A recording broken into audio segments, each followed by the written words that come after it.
தேசிய திரைப்பட விருதுகள் வெற்றியாளர்கள் அறிவிப்பானது தற்போது வெளியிடப்பட்டிருந்தது. அதன் அடிப்படையில் சிறந்த ஆவணப்படத்திற்கான ஒலி வடிவமைப்பு ஹரிஹரசுதன் ப்ளூ தமிழ் படத்திற்காக வழங்கப்பட்டிருக்கிறது. அதே சமயம் சிறந்த நடிகர் சிறப்பு விருது தனுஷுக்கு கேப்டன் மில்லர் படத்திற்காக வழங்கப்பட்டிருக்கிறது. மெய்யழகன் கேப்டன் மில்லருக்கு சிறப்பு விருதை அறிவிக்கப்பட்டிருக்கிறது. அதே சமயம் சிறந்த தமிழ் திரைப்படம் ராயன் படத்திற்கு வழங்கப்பட்டிருக்கிறது. சிறந்த மலையாள திரைப்படமாக ஃபெமினிச்சி ஃபாத்திமா படம் தேர்ந்தெடுக்கப்பட்டிருப்பதாகவும் அறிவிப்பு வெளியாகியிருக்கப்பட்டிருக்கிற நிலையில் சிறந்த பின்னணி இசைக்காக ஜி.வி. பிரகாஷ்குமாருக்கு அமரன் படத்திற்காக வழங்கப்பட்டிருக்கிறது. கூடுதல் விவரங்களை செய்தியாளர் ரகுபதி வழங்க கேட்கலாம். ரகுபதி, தற்போது 72வது தேசிய திரைப்பட விருதுகளை வென்ற வெற்றியாளர்கள் அறிவிப்பு நிகழ்ச்சி தற்போது நடைபெற்று முடிவுற்றிருக்கிற நிலையில் இதில் விருதுகள் அறிவிப்புகளானது வெளியிடப்பட்டிருக்கிறது. இந்த அறிவிப்புகள் தொடர்பான விவரங்களை பதிவு பண்ணலாம். வணக்கம். இந்திய திரையுலகில் சிறந்து வழங்கும் திரைக்கலைஞர்களை கௌரவிக்கும் விதமாக ஒவ்வொரு ஆண்டும் மத்திய அரசு தேசிய விருதுகளை கௌரவித்து வருகிறது. அந்த வகையில் 2024ஆம் ஆண்டுக்கான வெளியான படங்களுக்கான 72வது தேசிய திரைப்பட விருது தற்பொழுதானது அறிவிக்கப்பட்டு முடிந்திருக்கிறது. இந்த நிலையில் 72வது தேசிய திரைப்பட விருதுகளில் தமிழில் பல்வேறு படங்கள் வென்றிருக்கிறது. இந்த நிலையில் பல்வேறு மொழிகளான அந்த படங்களானது வென்றிருக்கிறது. இந்த நிலையில் தேசிய திரைப்பட விருதுகளானது தற்போது அறிவிக்கப்பட்டிருக்கக்கூடிய நிலையில் தமிழில் ப்ளூ என்ற ஒரு சிறந்த ஆவணப்படத்திற்கான ஒலி வடிவமைப்பு படத்திற்கான விருதுகள் வழங்கப்பட்டிருக்கிறது.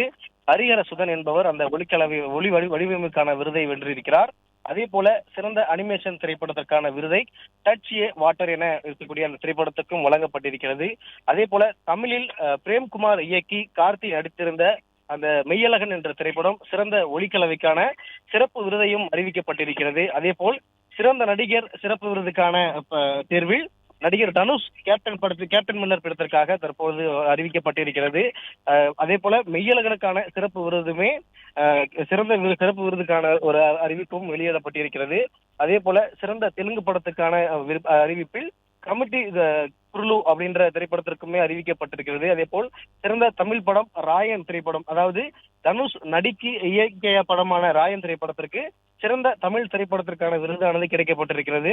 தனுஷுக்கு இந்த 72வது தேசிய விருதில் 2 விருதுகளை வென்றிருக்கிறார். ஏற்கனவே அவர் 2 நடிகருக்கான விருதை வென்றிருப்பது குறிப்பிடத்தக்கது. இந்த நிலையில் 72வது தேசிய விருதுகளிலுமே அவருக்கான விருதானது 2 விருதுகள் கிடைக்கப்பட்டிருக்கிறது என்பது தமிழ் சினிமாவில் குறிப்பிடத்தக்கது. அதே போல் சிறந்த மலையாள திரைப்படம் ஃபெமினிச்சி ஃபாத்திமா என்ற ஒரு திரைப்படத்துக்கும் வழங்கப்பட்டிருக்கிறது.